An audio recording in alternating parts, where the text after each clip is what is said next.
What's going on YouTube? Modeling that back at you. Just getting ready to start off my next build series. So I wanted to bring you along for the ride. This is going to be a tribute for the 9/11 anniversary here coming up. It is a little bit of an odd year being the 21st anniversary. Usually a lot of people do tributes on, the major milestones, the 10, 15, 20, 25. But given that this aircraft would have been painted up in about that time frame, definitely wanted to go ahead and do it this year. So we'll be getting started on this here in the next few days.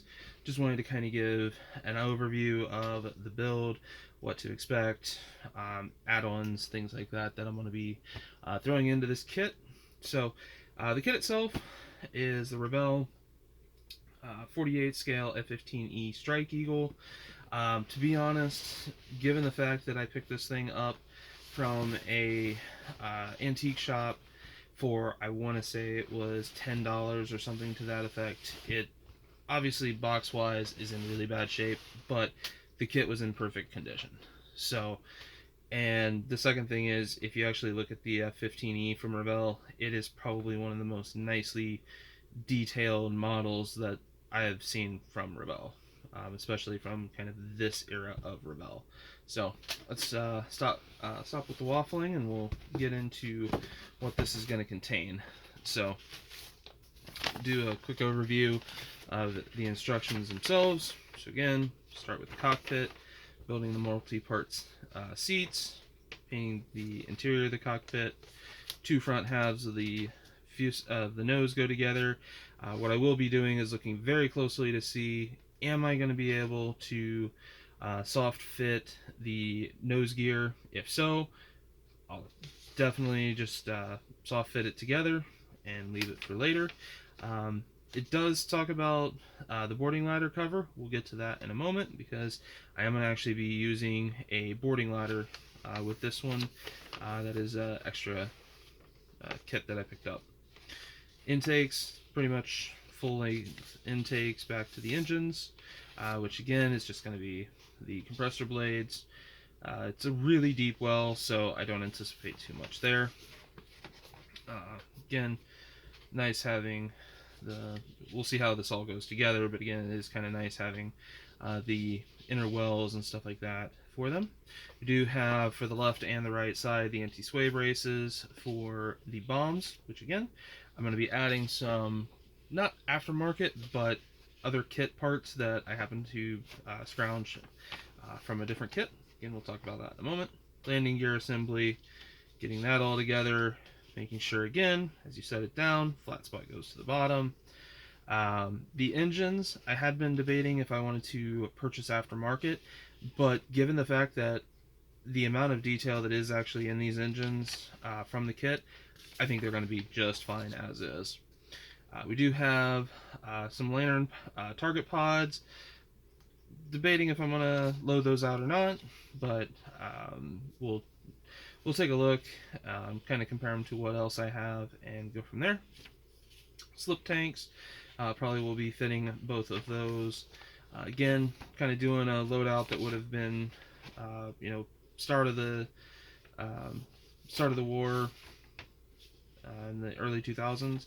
Another thing I do love is the fact that it has the intake FOD covers, so if there's any problems with the intakes, probably you'll just throw the FODs on.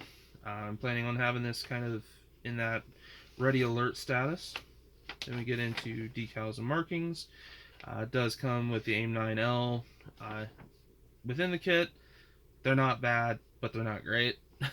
So again, I'm going to kind of go up with those. So this is the original receipt and the original kit decals. Again, not bad, not great. Definitely can do better. Again, taking a look here, yep, $10 is what I spent, and that was back in, I think, 2017. So again, it's amazing what you'll find. So setting these off to the side, I've done a review of the print scale decals. I'm going to be building the 35th Fighter Squadron Chiefs for the Let's Roll nose art, which is here at the top. I have used print scale on another build, and it went really well. So, taking a general look at the plastic, again, we'll get into the finer details. Nice raised panel lining on the slip tanks, which would be actually accurate. Again, the AIM-9Ms, they don't look bad. I might actually keep these around and toss these onto another aircraft or two that I have. But just for this build, I wanted something a little bit nicer. Intakes do have some ejector pins that'll have to be filled, stuff like that. We have the start of the nacelles. We then have the main afterburner rings here. Again, what's nice is you then have the individual ribs that connect it. It does not have any of the panels or anything like that, which is perfectly fine. These things look absolutely amazing without the additional paneling on them. Nice recessed detail all throughout, both on the top and bottom. Again, blind side here is not too bad. And again, that huge upper deck that you could play game of tennis on. These things are massive aircraft. And then I picked up from Plus Models the ladder for the F-15. So this, I believe, if I remember correctly, yeah, is just in styrene, so we're not dealing with any brass or photo etch, anything like that. Get that back into the box so I don't break it. So it is really super thin. And as you can see, instructions on there. Now, the extra parts that I'm tossing into this build, it is all going to be from the Tamiya F-16C kit. It is explicitly came out of the Block 2532. I have a few of those kits from building up a couple of Air National Guards. So pulled out the GB-12s. So I have those, which we have the clear parts for the front within here. So I'll have a total of 8 of those, which would have been a prototypical bomb load for the aircraft. And then on top of that, let me grab them up to the side here. Where did they go? There they are. Also from the Tamiya kits, I'm also going to be tossing on some AIM-9Xs, which would have been as well loaded out.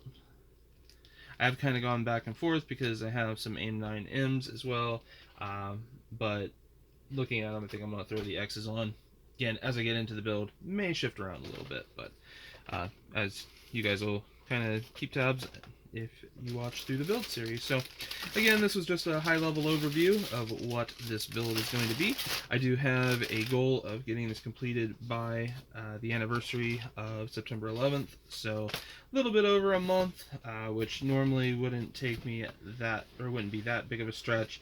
However, with vacations, things like that, we're already halfway through July. Who knows what'll happen between now and then, but definitely looking forward to this build.